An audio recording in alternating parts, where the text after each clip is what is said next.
বাড়ি থেকে তোকে তুলে নিয়ে যাবো, তোকে এই করে দেবো সেই করে দেবো। সকাল জঙ্গি হামলা নিয়ে সোশ্যাল মাধ্যমে প্রতিবাদ করেছিলেন অশোকনগরের এক তরুণী। আর এই প্রতিবাদের পরেই তরুণীকে বাড়ি থেকে তুলে নিয়ে গিয়ে ধর্ষণের হুমকি আসে সোশ্যাল মাধ্যমে। আর এই ঘটনার পরেই ভয়ে আতঙ্কে ফের সোশ্যাল মাধ্যমে তরুণীর কান্নার ভিডিও ভাইরাল হতেই গভীর রাতে তরুণীর বাড়িতে অশোকনগর থানার পুলিশ এসে অনুরোধ করাতে সেই ভিডিও ডিলিট করেন। তবে রাজ্যের বিরোধী দলনেতা শুভেন্দু অধিকারী তরুণীর সাথে কথা বলে পাশে থাকার আশ্বাস দেন। জানা যায়, কাশ্মীরে জঙ্গি হামলার ঘটনার পরে অশোকনগর কল্যাণগড় কদমতলা এলাকার বাসিন্দা তরুণী প্রিয়াঙ্কা দত্ত সোশ্যাল মিডিয়ায় প্রতিবাদে সরব হন। তারপরেই এই ঘটনা। তবে এই ঘটনা নিয়ে এখনো পর্যন্ত দুই যুবকের নামে লিখিত অভিযোগ দায়ের করা হয়েছে, তবে গ্রেফতারির কোনো খবর নেই। তো কাশ্মীরের ঘটনার উপর আমি অনেক কিছু শেয়ার করেছি। মেসেঞ্জারে এসে ভুলভাল লিখছে, আমার রীতিমতো রেপ থ্রেট দিচ্ছে যে বাড়ি থেকে তোকে তুলে নিয়ে যাবো, তোকে এই করে দেবো সেই করে দেবো। সকাল থেকে ফোন পর্যন্ত করেছে, ফোন করে মানে মেসেঞ্জারে কল করে। নমস্কার দাদা।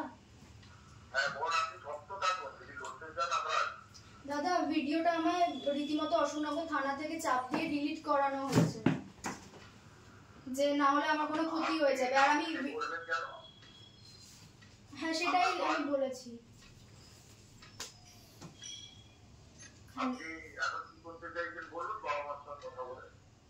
স্যার, জোর করে আমার ভিডিওটা ডিলিট করানো হয়েছে, আমি ডিলিট করিনি। কালকে আমার ফোনে আমাদের বিরোধী দলনেতা মাননীয় শুভেন্দু অধিকারীর অফিস থেকে একটা ভিডিও আমার কাছে আসে।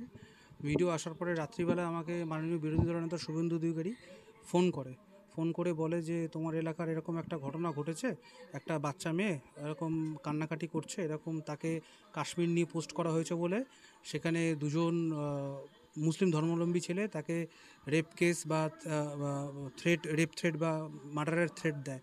মেয়েটা খুব ভয়ভীত হয়ে গিয়ে কান্নাকাটি করেছে। তো আজকে সকালে আমি এসেছিলাম, সকালে বিরোধী দলনেতা বলেছিল যে ওর সাথে একটু কথা বলবে, মেয়েটার সাথে কথা বলবে, যে মেয়েটা এত মন ভেঙে গেছে, কান্নাকাটি করছে, একটা হিন্দু মেয়ে, হিন্দুদের জন্য লড়াই করার জন্য এই কষ্টটা ওর হয়েছে। তো মাননীয় বিরোধী দলনেতা ওর সাথে ফোনে কথা বলেছে, ওকে আশ্বাস দিয়েছে যে ওর পাশে মাননীয় বিরোধী দলনেতা আছে, আর যে কোনো স্টেপ নিতে হবে সেই স্টেপও নেবে। আর প্রচণ্ডই আতঙ্কে রয়েছে যে এই জিনিসটা নিয়ে যে আমি কথা বললাম, তারপর আমার সঙ্গে কি হবে।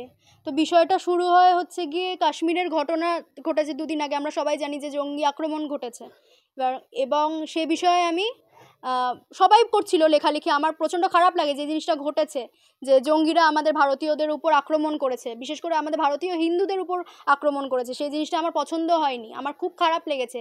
সেই রাগ থেকে বলুন আর মানে যার থেকেই বলুন, আমি সেটা লেখালেখি করি, সবাই লেখালেখি করে, এবং সেই পোস্টগুলো অনেক শেয়ারও হয়।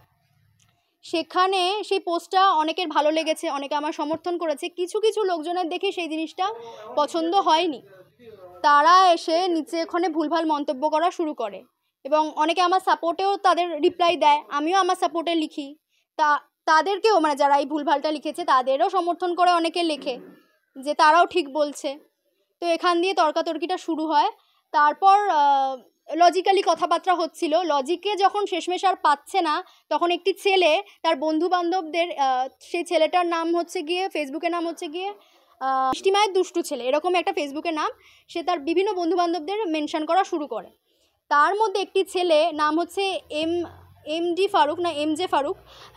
ফারুক, সে আমায় মেসেঞ্জারে হঠাৎ করে একটা গালাগালি দেয়, এবং তারপরে ভয়েস মেসেজে আমায় বলছে যে এই একটা গালাগালি, তোর বাড়ি কোথায়, এখনই আসছি তোর বাড়িতে, তোর বাড়ি থেকে তুলে নেব। তারপরে এটা দেখে আমি বুঝতেও পারিনি যে এই বিষয়ের জন্য আমায় অ্যাটাক করা হয়েছে। আমি ভেবেছি হয়তো এমনি ছেলেরা হ্যারাস করে না, হুমকি দেয় যে তোর বাড়ি কোথায়, হ্যাঁ তোকে বাড়ি থেকে, তোর বাড়িতে যাচ্ছি, হ্যাঁ তোর বাড়ি কোথায়, তোর বাড়ি থেকে তুলে নিয়ে নেব। এটা